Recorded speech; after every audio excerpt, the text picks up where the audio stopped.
Ladies and gentlemen, welcome to the VII Foundation, and thank you for making it down on a hot afternoon. My name's Gary Knight. I'm the CEO of the VII Foundation. Welcome to Journalism at Risk, Threats and Responses. A shout out to our partners, Photo Wings. We have Susie Katz here with her purple phone. Thank you, Susie, for supporting this program. And I'd like to introduce you, if I can please, to our panel. On the right, the gentleman in the room, Ali Arkadi, a VII contributing photographer, is a photojournalist, artist and filmmaker from Iraq. In 2017, he was forced to leave his country along with his family after documenting Iraqi armed forces committing war crimes against civilians. He received death threats, was alienated from his community, and sought refuge in France, where he was granted asylum. Last year, the perpetrators of the crimes he photographed, which you'll see momentarily, were found guilty of war crimes and jailed because of his photography. In the middle, we have Ruth Kronenburg, who's come down from Amsterdam. Welcome, Ruth.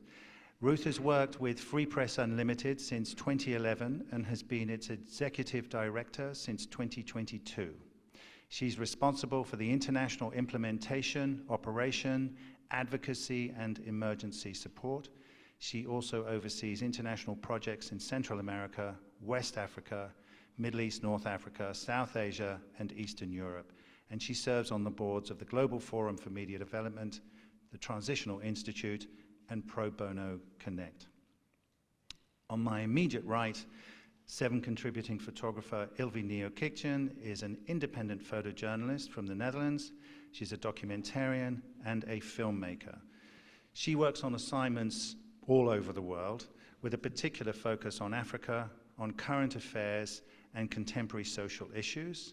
And she came to prominence photographing the right-wing commando corps in South Africa, and has since worked in some of the most complex and difficult environments for a journalist. Matt check, do we have? Yeah. So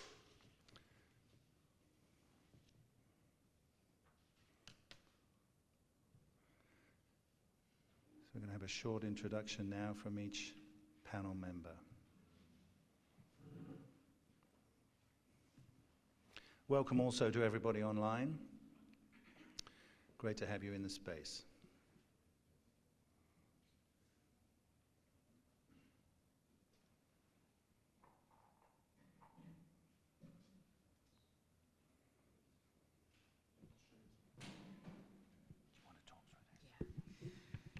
So I'll start because I didn't practice it, so I don't know if it will be very short. I'll try and do my best. Thank you, first of all, for inviting me and being on this panel.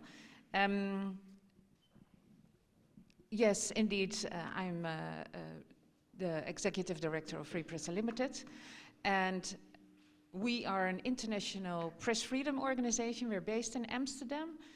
We have around 70 staff members, international staff members, also based all over the world, but the majority is still based in Amsterdam.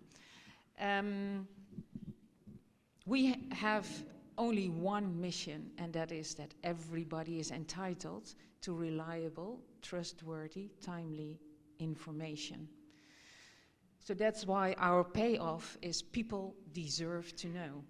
And basically that is also what you on a daily basis are working on.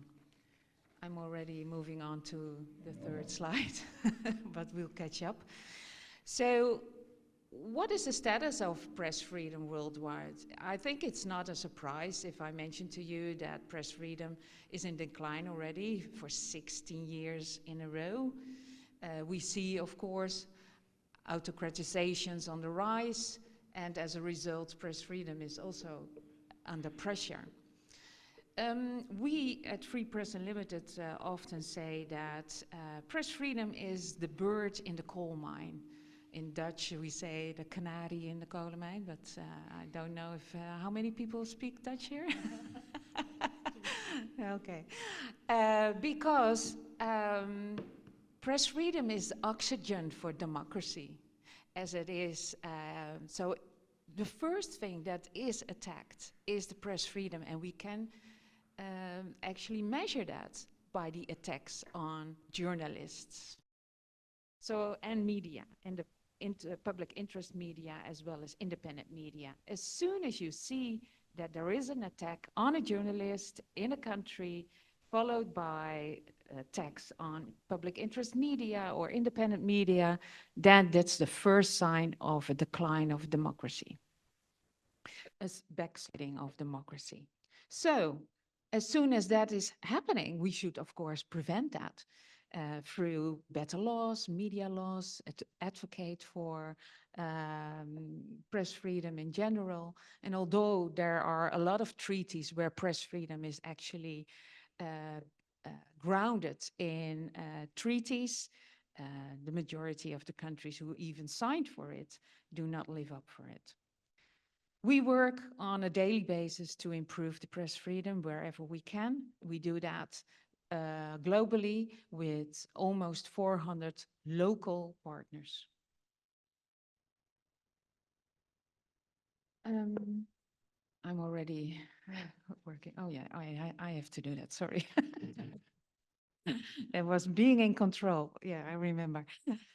So there is, of course, no press freedom if journalists cannot do their work without fear. So the safety of journalists is one of the biggest things that we are focusing on. And we do that through the 3 Ps, the prevention, the prosecution, but also the protection. And I'll get back to each of them later. We are working also on a 4th, and that is the preparation. And I think Ali will also mention something in his story, preparation, especially if you're a photojournalist or a journalist covering conflict, is very, very important. Was it this one? So for the safety of journalists, we founded an emergency fund called Reporters Respond. We already set it up back in 2010, but at that time, we didn't even get a request, not even one. It started in 2012 when we had 27 cases. Now we have, last year we supported over 2,000 journalists, and up till now, and we're not even halfway the year, we have almost 1,000 journalists that call upon us to support them. The kind of support that we give journalists is very different. We support them with equipment, digital equipment, work equipment. We also give them protection gears, especially when the Ukrainian war started. We were one of the first and only one who were able to give ballistic vests and helmets. But we also give family support, life support. When a journalist is arrested and in jail, the family often have no money to visit them. And it's very important to stay in contact with the journalist. So we also support the family. And what also is very important is the psychosocial support and the legal support. Up till 2020, we hardly received any request for legal support. Since then, it actually went through the roof. It's unbelievable how many journalists are legally intimidated. And I don't have to tell you, of course, how very, very expensive lawyers are. So legal support is indeed very welcome. When it comes to prosecution, we set up a project that is called The Safer World for the Truth, because impunity is one of the biggest threats for the press freedom. Only, 86% of the perpetrators are never prosecuted. That means that it's relatively very safe to kill a journalist, right? The perpetrators, the masterminds, will never see justice whatsoever. So to battle that, we set up this project. We investigated cold cases. And in all the cases, we came upon new evidence. And in some cases, we were even able to reopen the investigation to bring it a step further to justice. What we also noticed that the fact that there is a task force investigating these murders is a very, very big support for the family and for colleagues. Because if nothing is helping, they don't know anymore on what door they have to knock to seek justice. And through re-investigation, actually, we are able to set the wheel of justice in motion. So that is also what we do. But here, being at the photo festival, it must be said that words, even 1,000 words, cannot say what only one image can say. And I know the danger that visual journalists actually face, because in able to capture that particular image, they have to be very close on, the situation. So the risks, of course, are covering conflicts, combats, hostile environments, but also covering environmental hazards like earthquakes or floods or wildfire. Those, of course, are also very risky business for photojournalists. Last but not least, lately, economic and social unrest. During protests, journalists are more and more targeted. Riots, people seem to blame the journalist for everything that went wrong. What kind of risk are journalists then facing? Well, physical attacks, abduction, detention. Often we know of cases in Syria and Afghanistan, but maybe also in Iraq, I don't know, Ali. But journalists are sometimes even kidnapped for ransom or, for political bargaining. Women face, especially on online harassment, sexual harassment, not even because of their work, no, because they are a woman. And their health, because if they are covering during the Ebola crisis or even COVID crisis, they themselves put themselves in danger covering these items. Good preparation is everything. I want to end my presentation, and we can talk, of course, later a bit more in depth. I want to share with you, yes, a democracy can die with a lie, but that also means that we can revive it with the truth. And that is what we all working on a daily basis. Thank you.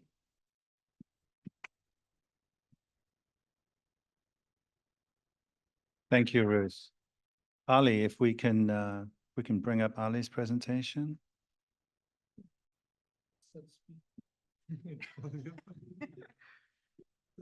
Thank you very much for having me. I'm so glad to share my experience in Iraq with you all. There's some, let's say, piece of videos, first time I will show since 2003. We keep that videos because safety also, and me and my family. But I will show some parts because 2000, let's say 2003, before, yeah, stop here. 2003, when 1999, we displacement from our town to Kurdistan because we are Kurdish. And then 2003, we come back, and that time with the the U.S. invasion with Peshmerga, we enter our town again, and then I grab on camera and I start to go to document the daily life of my town. I love document and meet everyone there. And then I went to my hometown, the place when I born. I stay 1 week with my neighbor house, and then I will share with you these videos after when we see it, and I will explain what is it. Yeah, I will do it.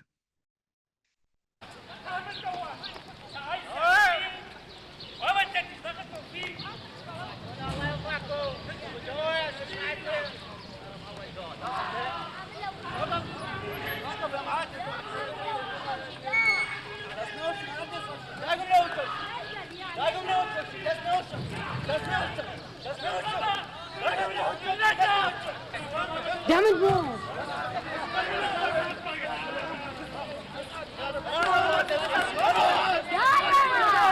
Damit Wurf!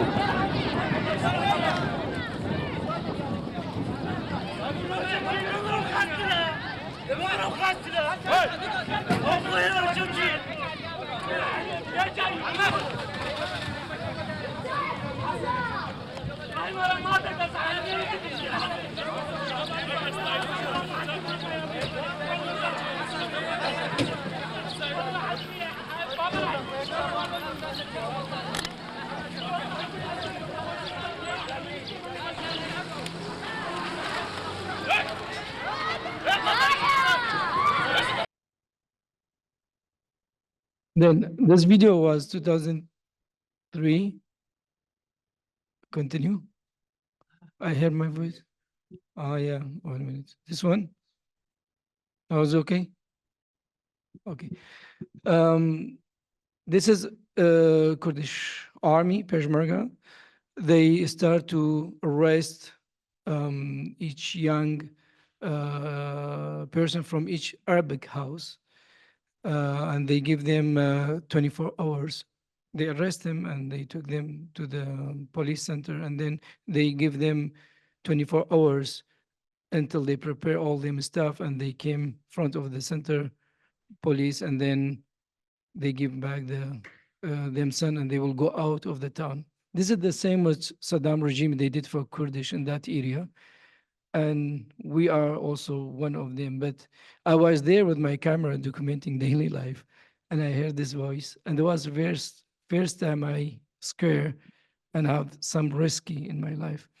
But then I hide these videos, and my mother, she didn't accept because it was really unstable times in that situation in Iraq. We didn't know what will be happen until when I got in final school within I transferred for digital. Anyway, or converted. Then I think you speak about next, you speak about journalists a lot, and you speak about safety. And I'm agree with you with everything. I will just very fast. I go with we lost a lot of many friends in frontline because they didn't know and they didn't protect themselves, and they didn't have equipment to and also knowledge how, because it was the beginning of the war. You know, one of them, Kamran Najm, the co-founder of Meteorography local agency, which was I was working there also, and other one in Syria, and also like especially in this place, believe me, 50 meters ISIS far away of us. And I told this guy, don't go because they could be shooting us. And then same, that place was really dangerous, and we could save ourselves, but this is kind of visual way to see something. And then I speak about my mistakes also, because I did one mistakes, could be I lose my life also, and I'd like to share with you because it's important.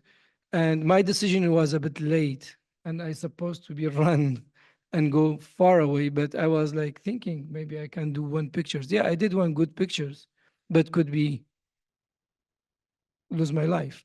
And this is the suicide car is coming from ISIS, and they start to stop him. But if they didn't stop, he will come to us. There's no way. And finally, the tank, he shot him and exploded. And then this is the time, the limit time of you, when you need to stop and why you need to do the pictures. And after that, I realized it was not good. And then after that, I start to care more about myself, to not face my life to death. But unfortunately, no, I didn't. Anyway, then we speak about other last project is this has changed my life and was big risk and also how it's called threatening my family, me, and because that I left my town or Iraq. This project you can I will not speak that much about this project. You can find it and read it. But this is I had project between Fallujah and Mosul, film 9 months with a photography also. And then the last 3 week, because I get trust, I trust them, they trust me, and we work a lot. And I work for Der Spiegel 2 times. I publish them photos, many things. Then I start to work about the daily life of the two soldiers. This is the Captain Omar and Haider, he is the assistant. And then every day I was with them, but in Mosul, the operation stopped for 1 month. And in that time, we couldn't move, and everything changed. These people, they show other face. And I was there, sometimes they let me shoot, sometimes not, but I was working about this documentary project. But then you can see or read more about this project if you like. And tomorrow we will have this book and comic book also speaking about this during the signing book. And then I'm just show you some pictures for the situation. And I follow them, and it's kind of mentioned these people, they were most of them, they were civilian, they are Daesh or ISIS. And because that also allowed me to take pictures. And they did Red Night and they did a lot of things.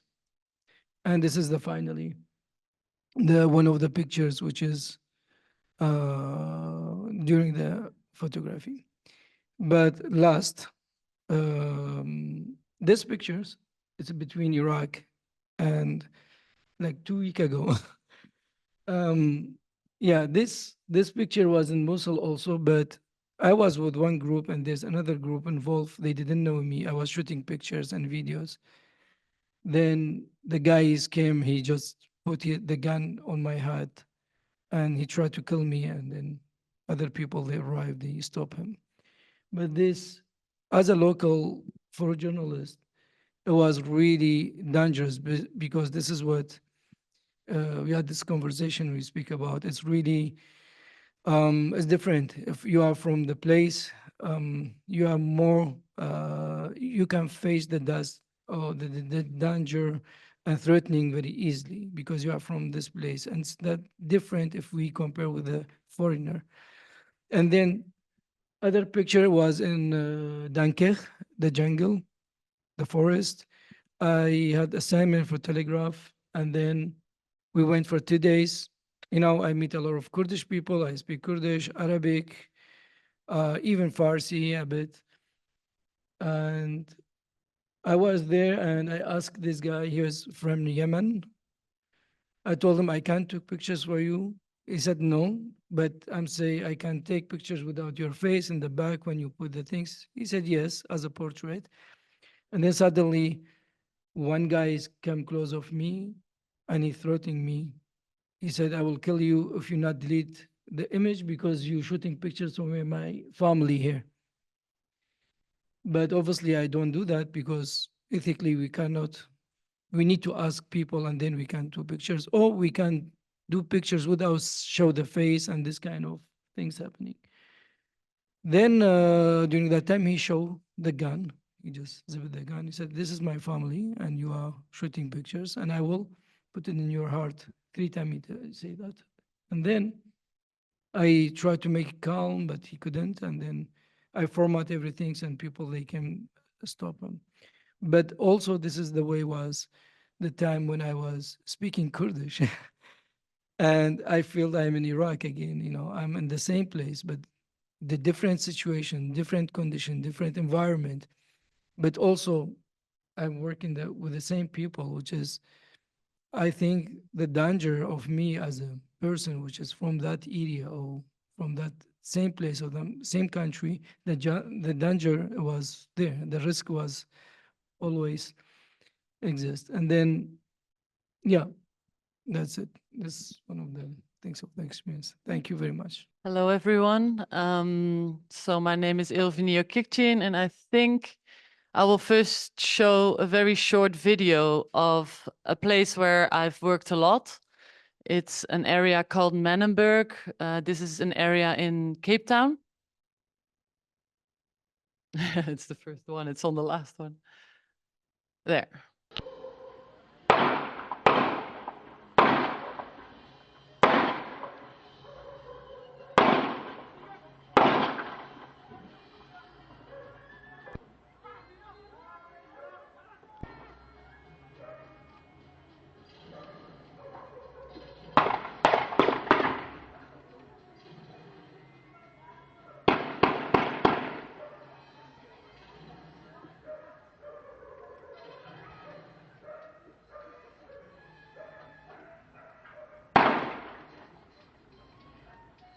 So in this area, I worked here in 2015 and 16.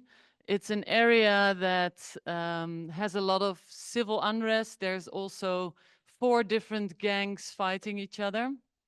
And I've worked in South Africa now I've worked in South Africa for 17 years. So I know the place well. But I must say, in a situation like this, you can actually not know a place well enough. So I photographed for a few weeks while this unrest was happening.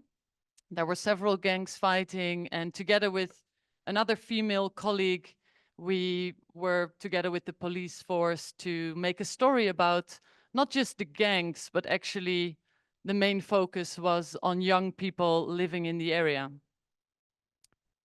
So I don't usually work on stories. I don't work on frontline stories. I do work in war-torn countries like Mali, South Sudan, Afghanistan. I went to Ukraine, but the things I usually focus on are stories about people. So I don't really personally have to worry too much on frontline HEFAT kind of training, although I did do that. But I feel in the work that I do, the risk is sometimes more in the unknown and in the unforeseen, even though I try to really plan my work very well and be very well prepared. We will be talking about that. So I'm just showing you a few of the images from South Africa here. This is the Commando Corps camp that Gary mentioned in the introduction. It is a right-wing camp in South Africa where young white people are being trained to actually become more racist and to do self-defense. This is a typical subject where you kind of don't know what you're getting into until you're there. So it was a 9-day camp. And in those 9 days, I, of course, not always felt safe as a woman in a big group of men, but also with situations like this going on, even though it's called a training, it didn't always feel like that. So I'm going through the presentation a bit quicker because I think a lot of these subjects that we'll be talking about, we'll do it in a conversation style, I think. So this was in South Sudan. Another story where I was there during the unrest in 2017. And I focused mostly on displaced people. So again, not frontline. There was a famine going on at the time. And the picture you see here is a grandmother holding on to her 3 grandchildren. And they lost their parents out of sight when they were fleeing their village, and their village was being burned down to the ground. And then I found them in IDP camp and photographed them there. So these are a few pictures of Ukraine, which for me actually, even though I had been to Afghanistan before, and I don't know, Ukraine to me was just a whole different story where I also had to prepare in a very different way. I went on an assignment there for Der Spiegel, and at the same time I was working on an own project about the LGBTQ community there. And it was the first time when I really realized how much we as photojournalists are a target ourselves. I've noticed this in other instances, but I think for me, this was the first time where it was very much in my face. And I'm gonna hand the microphone to you. Thanks.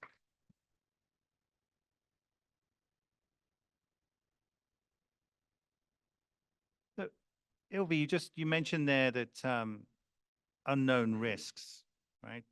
So you frequently work in foreign countries, not exclusively. We'll get to that shortly. So how do you manage and how do you prepare for unknown risks, right? So the way I try to prepare for unknown risks is, first of all, we have a lovely group of, well, the photojournalism world we are in, and many of you are here now. I think that's my first point where I start. I will start reaching out to local journalists. I start reading. I never really helicopter into a story. I really always prepare very well by reading, by doing lots of research, by talking to the editor who assigns me in case of when it's an assignment, because I also work on a lot of stories and I go in by myself without an assignment. But when it's an assignment, I really want to talk things through very thoroughly. I reach out to local photojournalists. I reach out to fixers. That's about the next step I take. And then on the ground, I really, if there's budget to work with a fixer or with a local journalist, I always do that. Ali, you've had two different experiences. You know, one is working as a local journalist in your own country, and we can see some of the inherent risks of that. And the other, of course, is working as a refugee, as an asylum seeker in another country. And you showed us there the risks of that. Could you talk us through a little bit, you know, how you were treated differently in Iraq to foreign journalists, and tell us a little bit how you prepare yourself to work inside your own community at war. Thank you. First, for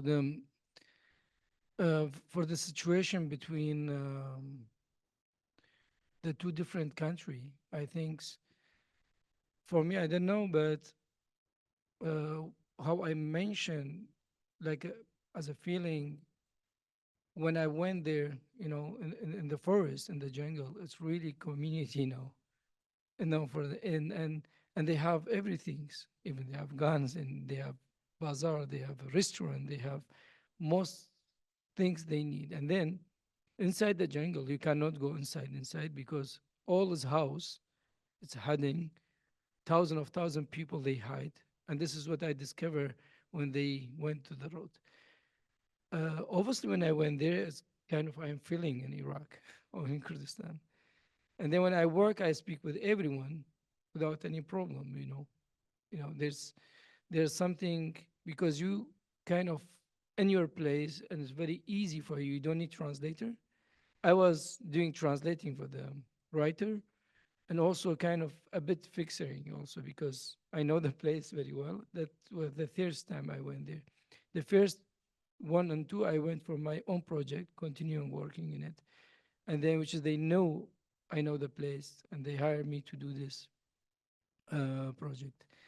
For preparation, Iraq, I think when you are from Iraq, it's a bit different. But obviously, we need all the equipment we need from safety when you go frontline, like example. But for the communication, it's very easier for us. For communication, we are with one phone, we can have all the information. And also when we go, we know everything. So we go that we can pass the checkpoint easily. We can we know the language, we know everything, and that is make something very, very easy to engage. But one thing was not easy as a local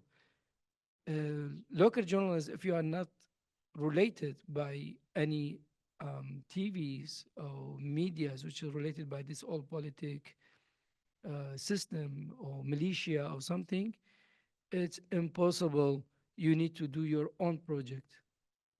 It's impossible. It's not easy. But the opportunity for me was when I start be part of mentor program with VII agency in 2014, the war start. Then I get assignment and I get the badge with the 7 photos. And then that allowed me to go somewhere. And they mentioned me as a kind of the person which is, he is, okay, Iraqi, but he work for international media. And they see my work also, I show them.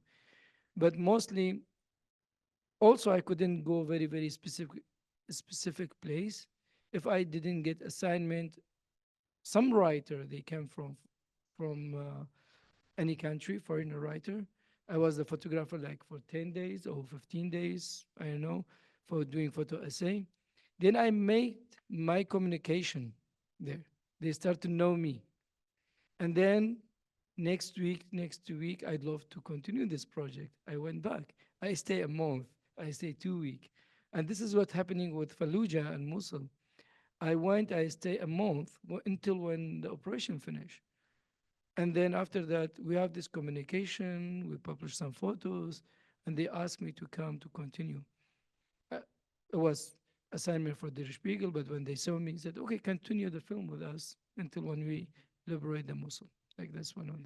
So I'm interested to know, Ali, though, how were you treated differently to foreign photographers when you were working, with this military group? Were you treated the same as the foreign photographers or differently? And how so? Absolutely no, because I was there. Many foreign photographers, they can work there also, and I know the situation, how the foreigner, they don't need to face problem because they know that these people, they are foreigner. I don't know why, but they kind of more easy to accept to do anything or shooting anything is no problem.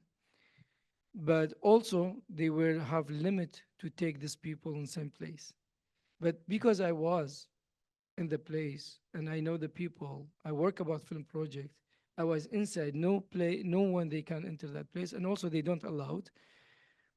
But at the same time, I know some people from foreigner Iraqi, from news agencies, foreigner news agencies, very, very famous. They were with me. They see everything. They didn't take pictures. Some of them, they took pictures. No one they speak about. And that is also different. When I went to Bayou, the Salvador Bayou, the prize and Bayeux is a festival and prize in northern France held every year for war journalists. Yes, and one things I faced when I went in the stage, and because I didn't put my name in the brochure and everything for safety, that time was really, really hard.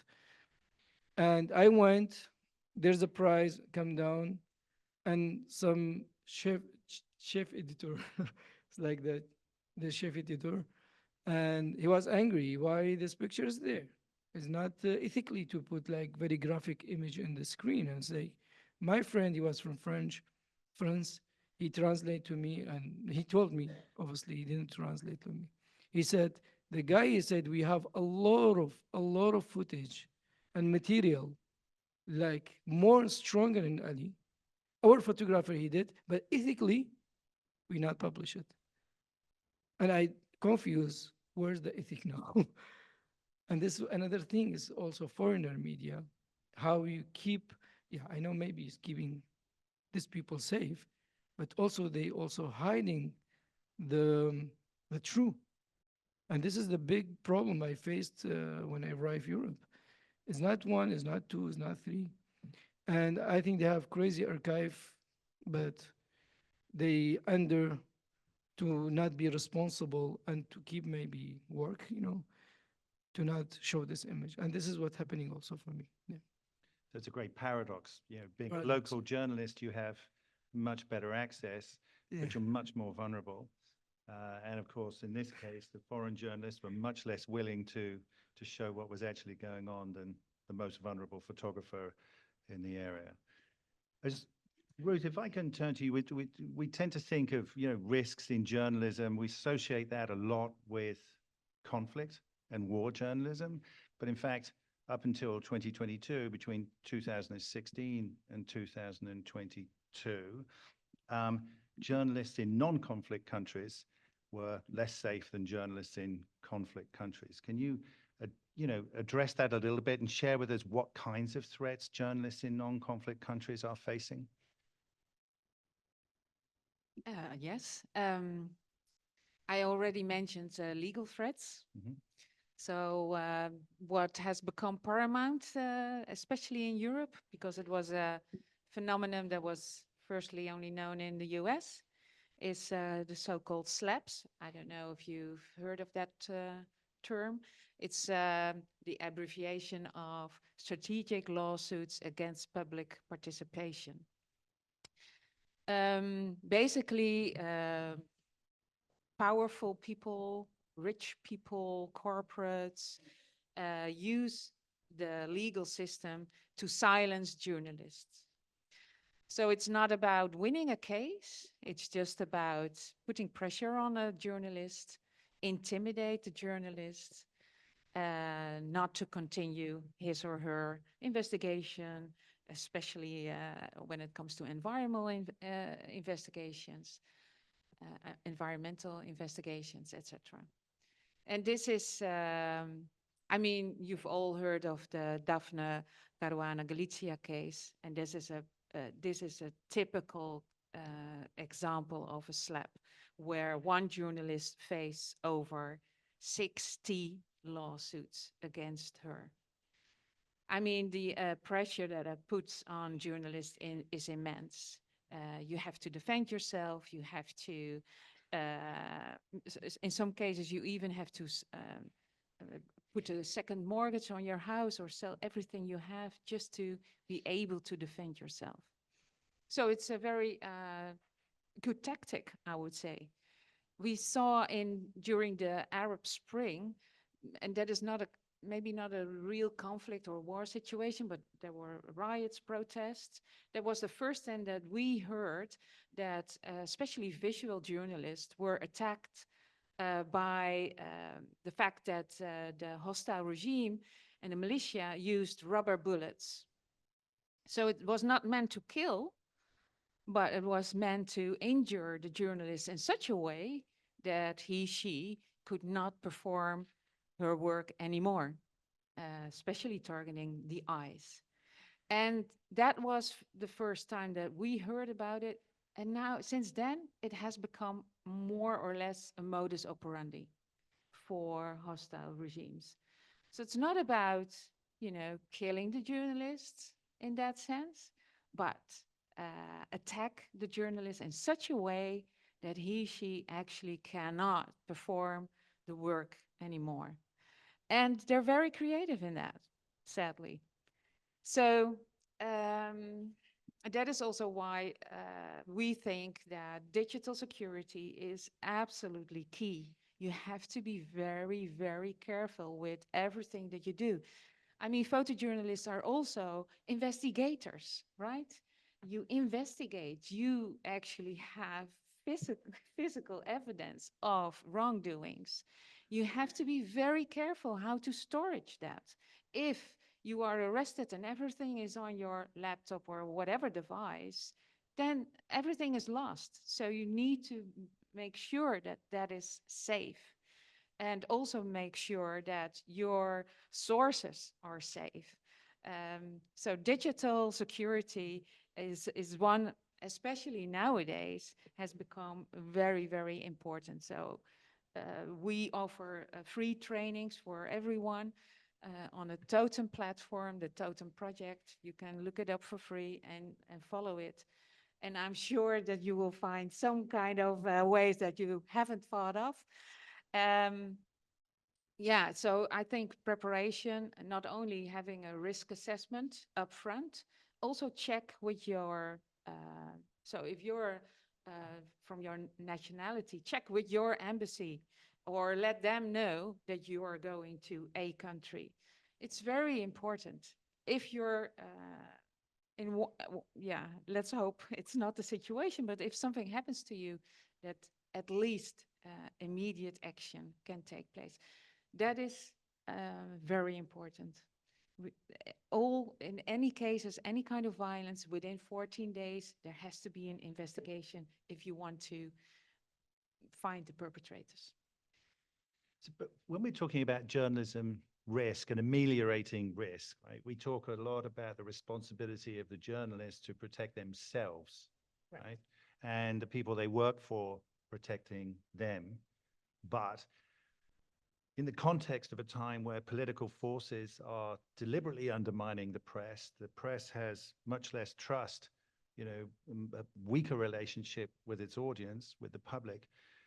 What responsibility does civil society and states and non-state actors have to defend the press and create an environment where the press isn't simply asked to defend itself, or individual journalists aren't, you know, expected to purely defend themselves? Don't we all have a responsibility? Absolutely, absolutely. And what can we do, right? Yeah. How can we act in this room and elsewhere? What action can we take? Well, first of all, I think don't take press freedom for granted. Mhm. It's not. We have to work for it on a daily basis. I also mentioned to young people who, of course, don't buy newspapers anymore, don't have subscriptions anymore. I also say, if the news comes for free to you, that means that you are the product. So pay for good journalism. It doesn't come for nothing. I mean, as we are all sitting here and there, you also want to earn an honest living, right? Next, I would say well, you can support organizations who advocate for better laws to safeguard journalists, to protect journalists at a national and international level. Okay. So I want to talk a little bit about gender in journalism here, because it's not an equal playing field. And according to a study by UNESCO and the International Center for Journalism, published 4 years ago now in 2020, 714 female journalists were surveyed, and the results showed that at least 73% of them have suffered online violence. 25% of those threats were physical, threats of physical violence, 18 sexual, and 20% of those women said that those threats became actual, right? So they happened offline. So in a time of ubiquitous social media, where every photographer and every journalist encouraged to become her own brand and post, you know, frequently on social media and be available to their audience on social media, how do you manage online safety in that environment and in that context? Might be a question for you too. Yeah. Yeah, I remember, well, maybe 10 years ago, editors were all the time, I don't know if I want to say pressuring, but it was very important that your website had your phone number, your email, your social media, you had to be easily reached. And in that time, many of us women were not feeling so safe, because it's very easy to track us down. And if I, for instance, when I published my story on the right-wing camp, I was getting death threats from people who were right-wing and proud of these racist camps. And they were reaching out via email, even calling. So it was a very scary time. And in the Netherlands at the time, the country where I'm from, we had to actually register our company. Well, I guess in many countries this is the case. You have to register your company with your home address. So then I also realized how vulnerable that made me, because my home address was literally everywhere for everyone to be found. That recently now changed, but yeah, it does happen that people reach out, and I've felt very unsafe many times, especially by the phone calls, because you pick up a phone. Usually when it's a foreign number, I think, okay, this is something that's regarding a story I did, but I never thought it would be threats. I always thought it was like an editor reaching out with a question, and then someone gets angry about me taking pictures of a white supremacist camp. So yeah, it's scary. Yeah, so in the Netherlands, we set up this project together with the Journalist Association, the police, and Ministry of Justice. It's called Press Safety. And actually, it's now running for 3 years. And it's actually a success. So when something happens, as Ivy actually mentioned, she can file a complaint, and the police has to take it serious, first of all, because that is sometimes also a problem. And secondly, take action immediately. And the punishments are more severe than normal situations. So this project, actually, now we're looking into how we can export this to other countries to set it up also. Also, we've been active in setting up peer groups for women journalists in a country. We've done that in Mexico, we've done it in Nepal, and that actually turns out also to be and in Pakistan, very successful, so that the women actually can support each other, that they can share their stories because they're similar, and it helps if you're not alone, so that you can share your story. The biggest problem here is the platforms themselves, the social media platforms. They should take responsibility, and they don't. And this is where it comes into the difficulty, because at the same time, the journalists are, of course, depending on these platforms for the distribution of their stories.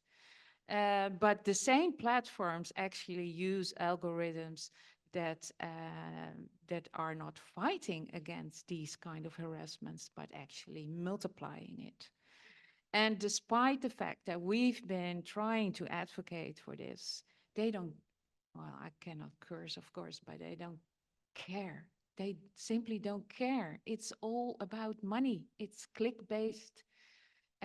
Every click, no matter it's disinformation, it's money. So they don't care.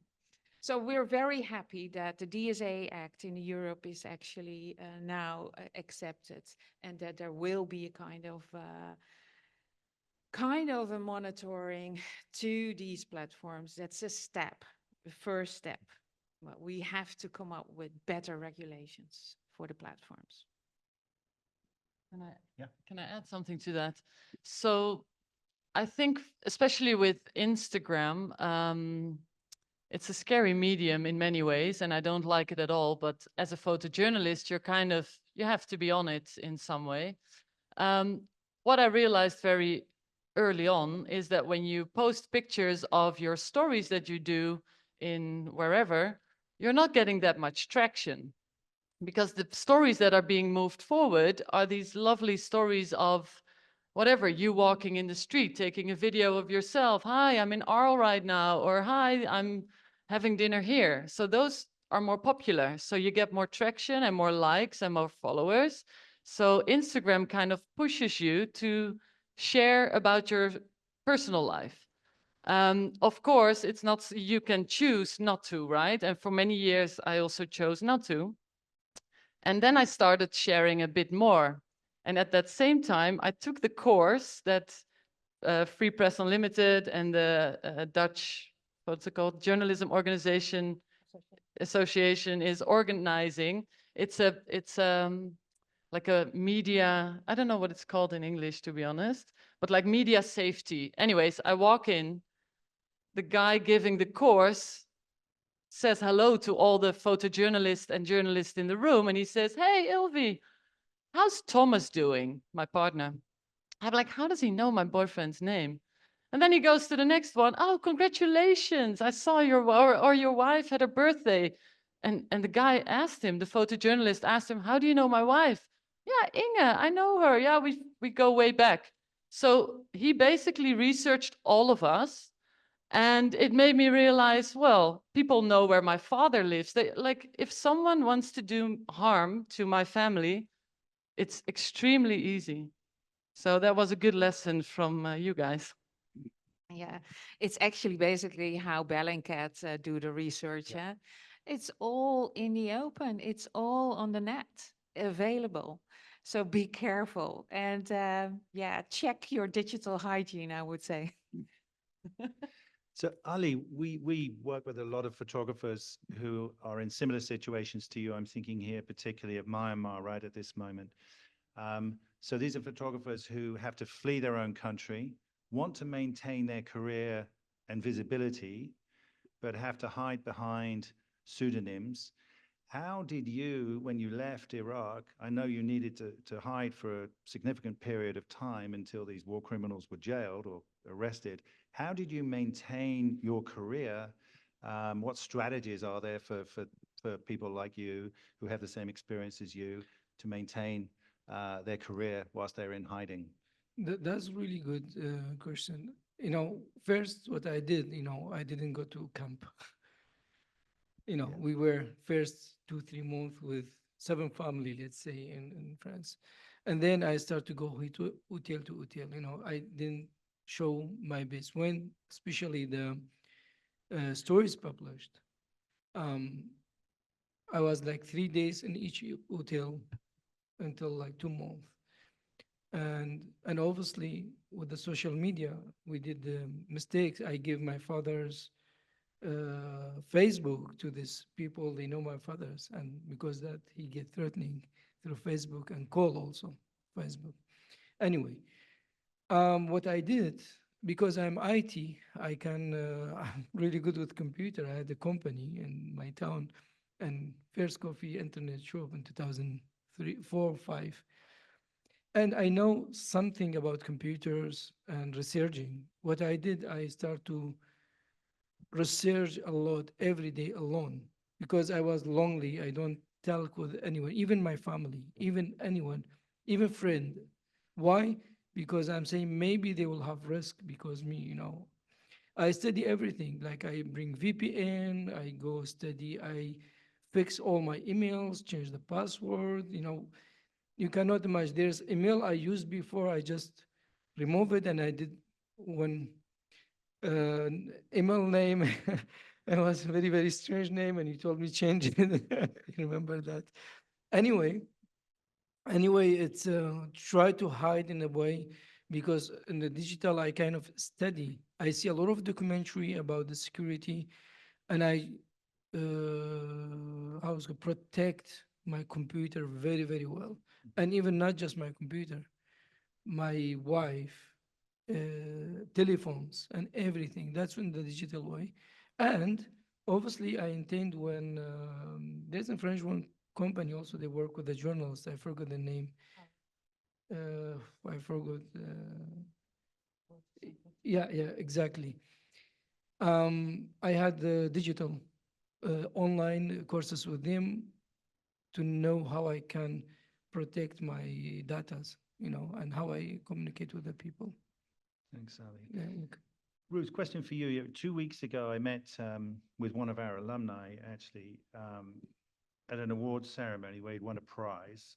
And he needs to remain anonymous, but he's seeking refuge in a neighboring country. And the day I was talking to him, his house was raided by security forces from that neighboring country, and he will be arrested if he returns home. So he's now seeking asylum, as Ali did.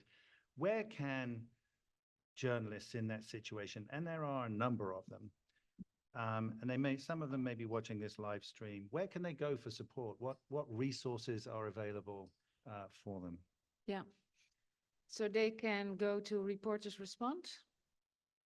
And if that's our emergency fund, but if we are not able to support this journalist, we're in a group of organizations that also have kind of emergency supports and see whether they can support them. And we're in daily contact. We're able to support journalists even within 48 hours. Relocation, it sounds like relocation, is one of the things that we also offer. Okay, thank you. Ilvi, Alexandra Boulat, who this colleague of ours, one of the founders of VII, who this building is named after, would express frustration that she would sometimes not get the assignments that she sought to photograph wars because of her gender, because she was a woman.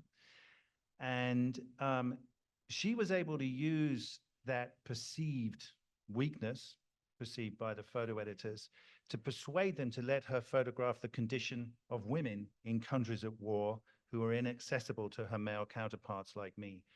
Do assumptions that working in the field is more dangerous for women by your editors limit opportunities? I would say that has changed over the years. When I first started 17 years ago, this was definitely happening.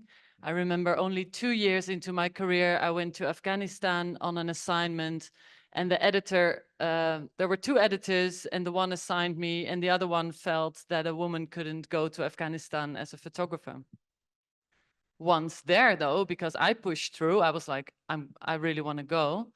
Once there, I learned, I also didn't know, but I learned that I had the possibility to photograph the men. But being a woman, I was also one of the few ones that was able to enter the hospital with only females, all the other settings where there were many females. So I always saw it as a plus, actually, in many. Besides my fear of like sexual harassment, which has happened also in moments where you really don't expect it, in countries where I didn't expect it, I feel being female in this industry has also really brought me a lot, because I found with the people that I photograph that usually it's I can enter spaces that in some cases men can't, and yeah, I don't know. I actually feel safe because sometimes people really feel I am in more danger because I'm a female, so they take extra care of me. My fixers are always worried something happens, so they take care of me. But also people I photograph, they're very worried. They would never send me like alone to drive somewhere, or because they care extra. So I've always felt pretty cared for, I would say, at least, yeah. So you mentioned fixers, who are local journalists very often, not always, but very often. They don't get to fly home at the end of an assignment. What considerations should we, foreign journalists, make for their well-being? How do you ensure their safety? Yeah, I've made a few mistakes in my early career there, where I wouldn't say I'm a thrill seeker, but I'm definitely someone who wants to get the story also when it's dangerous. And by doing that, I would ask my fixer, can we go there? And sometimes they would say, yes, we can, but it's dangerous. And I would kind of take that as, okay, it's possible to go there. But I totally lost sight of the fact that I am the person paying them. So they are taking bigger risks for me because they see me as their, what do you like? Boss. I don't like the word boss, but exactly. So I've been way more careful with that. So the way I try to handle it now is that I go even before I meet them, I reach out about what are the possibilities, and I try to make very clear, like I really try to make clear, don't go into situations that you don't want to go in. So we talk things through much more carefully instead of me going on the day of the assignment, hi, can we go there? Because they're more tempted to then just take you there. So that's one of the things I feel is important, to really listen to people and to also actually protect them in that way, to make them see once I leave, you could be in danger. They sometimes want to take bigger risks for you. Yeah. Thank you. I think we have time for questions from the floor and questions from folks online. So if we could know who's asking the question and who's it for, that'd be great.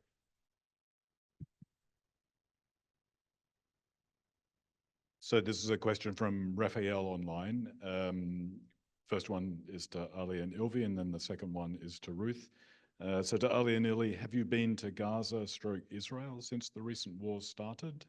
And to Ruth, what has Free Press Unlimited done to help and support photojournalists on the front lines in Gaza / Israel? Like question, if we been there, like, no, but just I did artwork about the situation. So. Right. I also haven't been there recently, no. It's not possible to get in, only with the embedded, and that's something I wouldn't actually be too interested in. Yeah. So we were able to, especially in the beginning, couple of months, to support journalists, mostly with money, but also with equipment. As all organizations now, it's sheer impossible to get things in. So we help local organizations who are still able to get something in, but we're not able to do it directly. So we'll do one more question online, then take some from the room. This is from Connor. It's a question to Ilvi. You brought up about hiring fixers when available. Do you have any tips on where and how to reach out to these individuals while in country? And additionally, any tips on how to do this safely to avoid putting the locals at risk?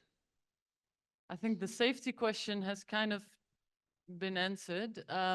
The way I try to usually find fixers is to look at the local newspapers and reach out to either, so let's say I'm in South Africa, I look at the very local newspapers and reach out to journalists there. And I also check with the bigger newspapers within the country, the national newspapers, to see if they would suggest someone, if they know someone. Usually colleagues also know people. Yeah, I think that's the best way to find fixes. I have the Frontline Freelance Register, the Frontline Club in London, have a register of freelance journalists all over the world.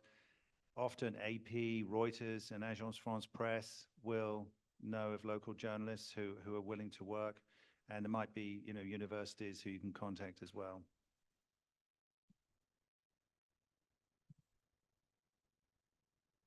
Anyone in the audience?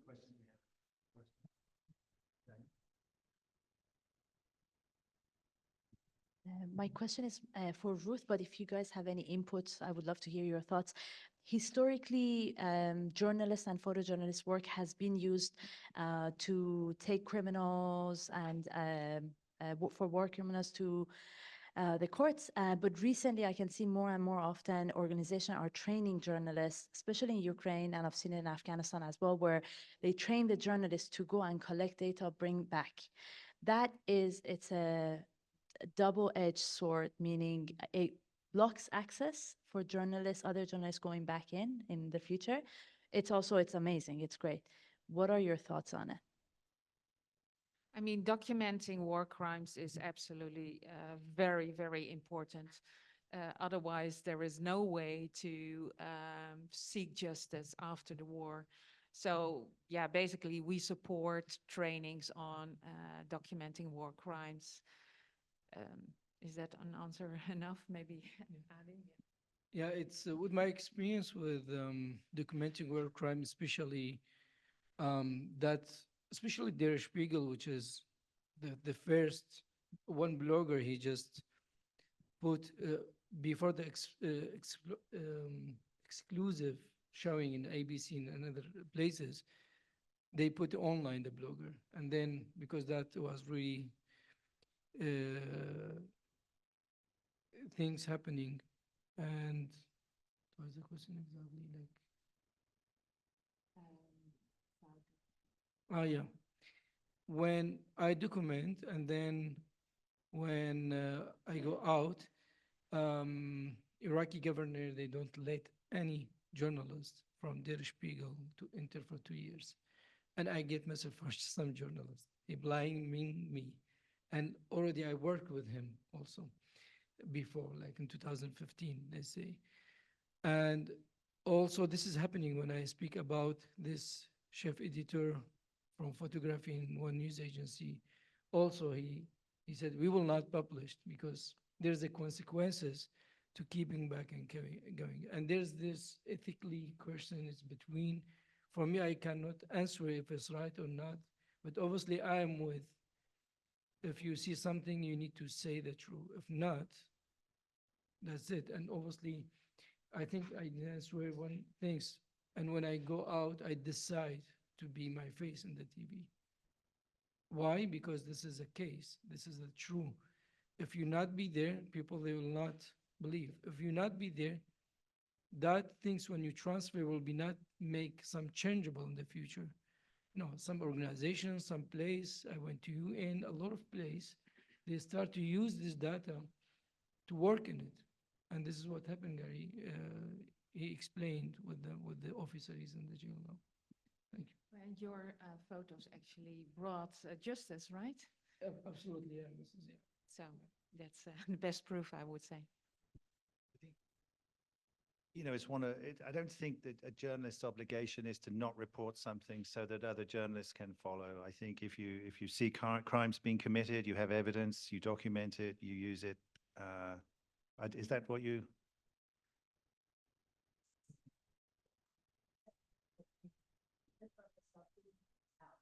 Bringing data back, yeah. If you're there and you see it, witness it, report it, it's Yeah. different. But I'm saying systematically training them to go and bring back data. Mhm. That's my question. I think that's one of the functions of journalism in many walks of life, you know, whether it's war crimes data, economic data, you know, corruption data, financial data. I think that's a function of journalism. Personally, I don't have a problem with it, but I have never had my work stopped because somebody else was doing that. So it might feel differently if you're on the other side. I appreciate it.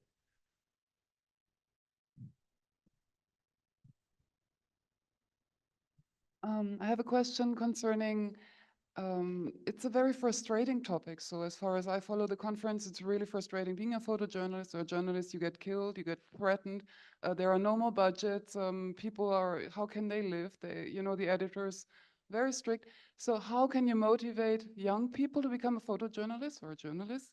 And is there any solution? Because I think we need a solution to this problem, because otherwise there won't be any more free journalists and there won't be any more free press and end of freedom of speech. What are your visions on this, please? I'll have a go at this. We have a long, long line of young people from all over the world who want to be journalists and photojournalists, and they come from some of the most difficult environments that you can imagine working in, like Myanmar, for example. And they are incredibly courageous, like Ali.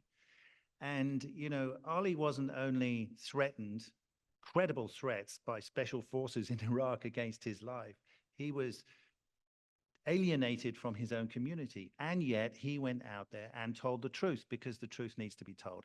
And I'm very heartened by, you know, witnessing the legions of young people who are queuing up to continue to do this. Now, there is an economic problem. How they get paid is a serious problem. We're not in a position to be able to fix that, and I wish we could, but we're very happy to talk to anybody who can.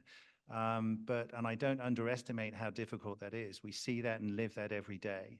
But, you know, it's gratifying to see as countries become more polarized, the world gets more violent, there are still young people out there who want to confront that and take it on. So I'm hopeful, and I think the economics might change. We just have to figure out, you know, and be very inventive and creative and learn how to do that. I'm very much with Gary here.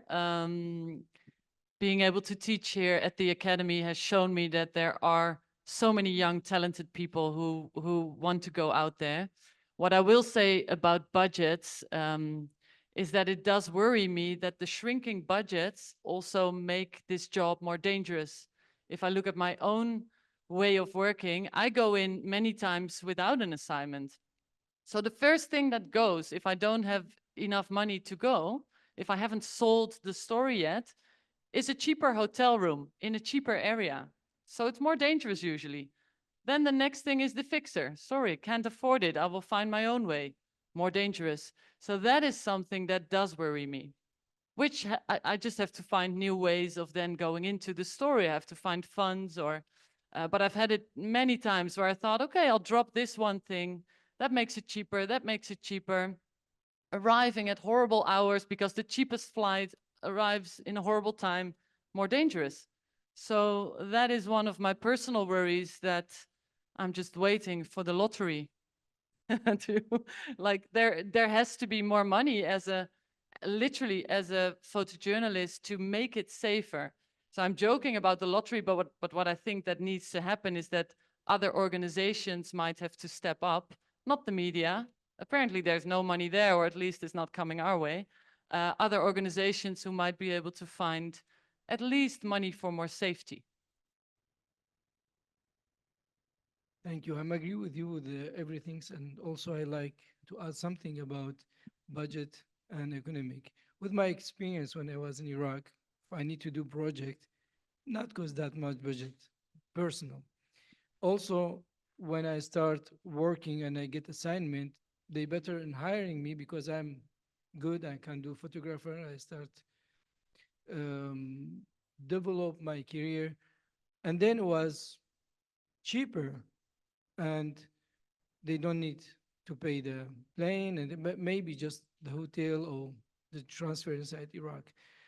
And also, this is what Seven Academy he did with the another teachers. We transfer this all information of photography with the different subjects, different masterclass, scholarships, different way to the local.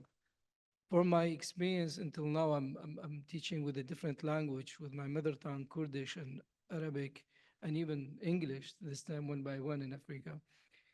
And that transmission, it's really work because now the local people, they work for NIDGEO, for time, for Getty image, they do photo essay, they do long-term project, and that not cost that much. Also, they have kind of work behind, someone they do taxi, someone they do something else. But I'm agree with you for now for foreigners, really, really hard with that combination. I think maybe Seven Academy, they give opportunity, they take also. Thank you. So we have a question from Shahid Alam online.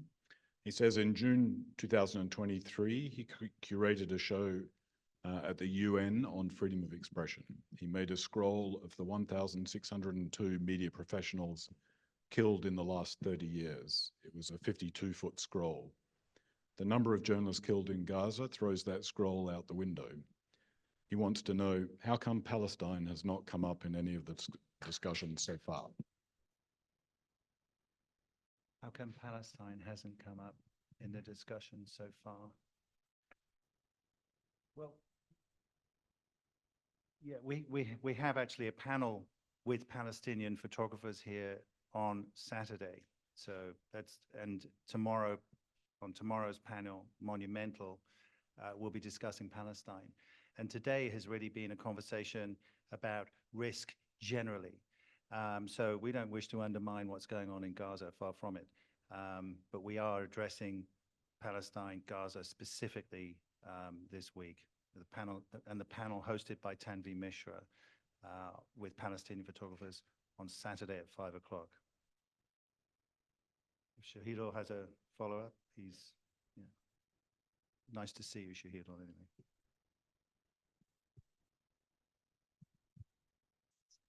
Talked about. Why are all these deaths of Palestinian photojournalists in Gaza just not even talked about? I spoke with a woman last night. She's Jewish. She doesn't live in Israel or anything, but her whole thing was they're not real journalists. She kept coming back to, they're not real journalists. They're biased. They're not real journalists. So you could say that about anybody. So I said, what about France? When they report, they're French. Are they journalists? Yes. But the Palestinians are not journalists. And I hear that so often and so often. Well, It just makes my heart. sure, I fundamentally disagree with that point of view. They are journalists and they are being killed in extraordinary numbers.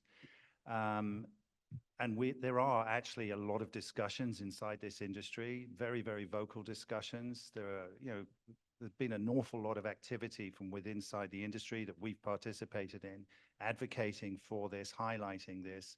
So it might not exist here in Arles in the Rencontre, but journalism is not very present in the Rencontre. So that's one of the reasons why we have a panel on Palestine on Saturday.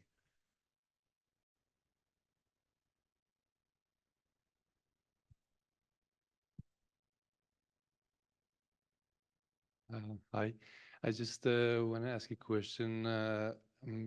Right now, many Iranian journalists are in jail, or some of them just released. So I just want to know, is it place to help them to go outside the Iran, because most of them, they are in dangerous after they released in jail, or when they have a lot of problem in Iran. So the question is, how can No, the question was, did they have a program to help journalists that they are in dangerous in Iran or even in Afghanistan to go to in a safe country? It's just a question. So we have been and still are supporting Iranian media workers, journalists, to relocate to a safer country. And Afghanistan is, since the US actually withdrew, we've been supporting numerous journalists there. We were able to bring 100 journalists to the Netherlands, but we also had to bring them to neighboring countries like Pakistan, where, of course, it's very difficult for them to, they are in safe houses and they cannot do anything because of the Pakistan authorities. And even Afghanistan journalists choose to go to Iran. So it's also, so if they themselves choose to go to that country, and of course, who are we then to say no? So we support them however we can. If they want to go to another country, we will support them. And we will, of course, mention to them the dangers and the risks they are facing. But in times of such a harsh environment, and I think Ali can talk about that more, I mean, then you choose to live. And even if it's in a country that's, that for us is not so good, but compared to the country where they are living is very good. So, yeah. One of the problems I think that Iranian photographers have, from our experience, we work with a number of Iranian photographers, it's very difficult for them to get visas for Schengen countries and elsewhere. It's a real struggle.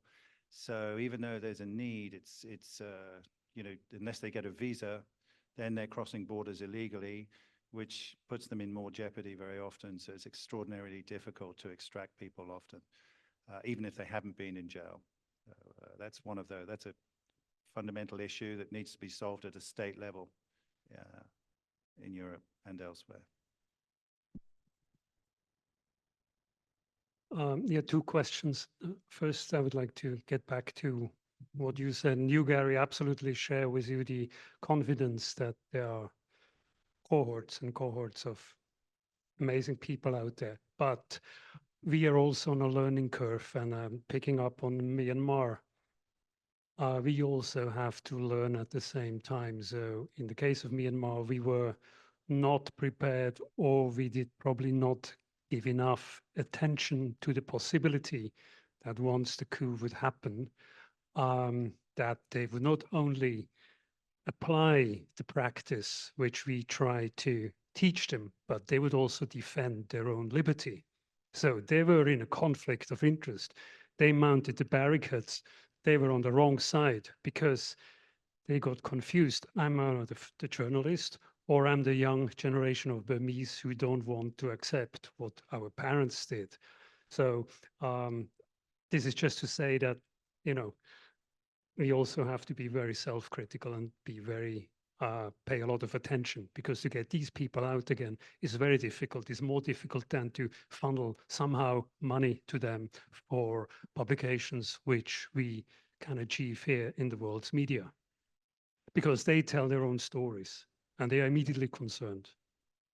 And we always can go to the embassy or, you know, and be picked out. So, so that was just one thing. And the other thing, on a scale between 0 and 10, where would you factor in the conflict of interest between economics and taking risk? In short, would you take a risk, including risking the life of 20 other people, the family of your driver or fixer, or would you deny the assignment? I'm asking this because I'm quite shocked that you have an editor thinking in earnest that as a woman you're not qualified, you know, to work in Afghanistan. Either he was from the legal department and didn't want to pay a life insurance or get you out, or he was totally ignorant, culturally ignorant. In both cases, you know, he's the wrong man on the wrong place. More of them. There are more of them. So I don't know where the scale, where 1 and 10 is, but I wouldn't risk how much I would risk someone else's life. That's a 0. Like, I don't really care enough about this job to risk someone else's life. I would risk my own, maybe. On a scale from 0 to 10, maybe a 7. But someone else's life, a 0 rather.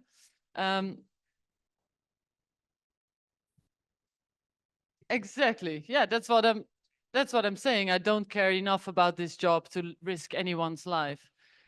So when I'm in a positive mood, I try to think that that editor that didn't want to send me to Afghanistan was also worried about my well-being and didn't want to risk my life. But it was the same person that actually asked me if I was planning to have a family, because this person really liked working with people without families, because they're more available to work. So yeah, anyways, did it answer your question?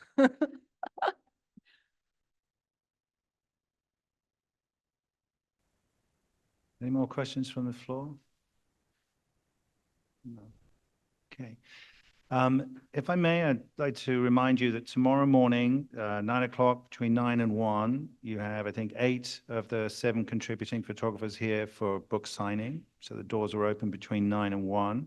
Tomorrow afternoon at 3 o'clock, we have a panel called Monumental, which will feature a discussion on the history of photography and the politics of representation in France and Israel-Palestine.